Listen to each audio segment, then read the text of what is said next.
नगरी खड़गपुर रे निर्वाचन ताती बीजेपी पक्षरु पूर्वतन सांसद दिलीप घोष प्रार्थी होइथिबा बेले तृणमूल कांग्रेस पक्षरु पूर्वतन विधायक प्रदीप सरकार प्रार्थी होइछन्ते।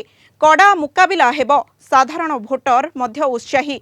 एक ओडिया बसती अंचल रे अधिक आलोचना करिछन्ते आम Kalinga TV bureau head Pramod Mohanty. आमे बर्तमान उपस्थित अच्छु खड़गपुर सदर विधानसभा केन्द्र रे।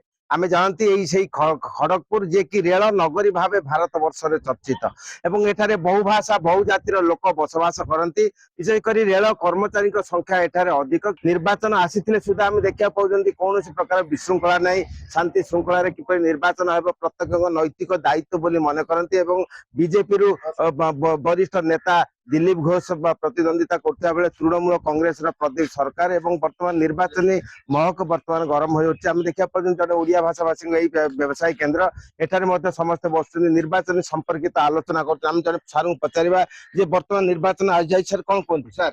सर खड़गपुर सदर इलाका बहुत ओडिया भाषाभाषी अच्छा ओडिया भाषाभाषी समस्या बहुत अच्छी। एटिकार जो हरिजन गिरिजन पिला अच्छा सर्टिफिकेट मिलूनी जहाँफल से चाकरी असुविधा होती।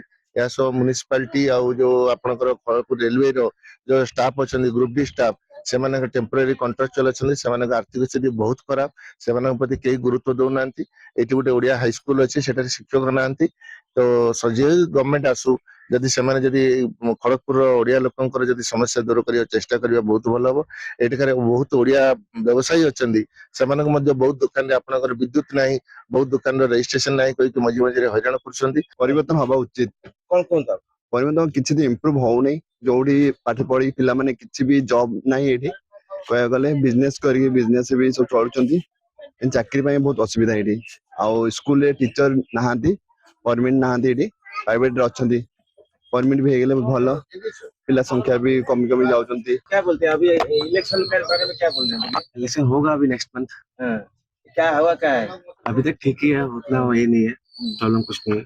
ये इलेक्शन में कौन दीदी की आनिबे ना परिवर्तन करबे? दीदी की तो दिया जीव दीदी तो आम लगे सब किछ करूछि ना आउ सेही जे स्त्री मन लगे लक्ष्मी भंडार करछथि सेही तो दीदी भाभी करछथि। तो अब लक्ष्मी भंडार पाउजंती केते मास हला पाउजंती? 3 मास हो एबे आसिले 3 मास तो जदी वोट देबे ना दीदी अंगुआ कर दबो लक्ष्मी भंडार पाइ। हां कौन लक्ष्मी भंडार पाइजंती बोली देबे ना आमे सुनिले जे अनेक वक्तव्य जे तृणमूल कांग्रेस प्रति महिला मानक मासिक 1.5 लाख लेखा 1.5 लेखा टंका दउछंती। युवा शक्ति मासिक भत्ता मध्य दिया जाउछंती।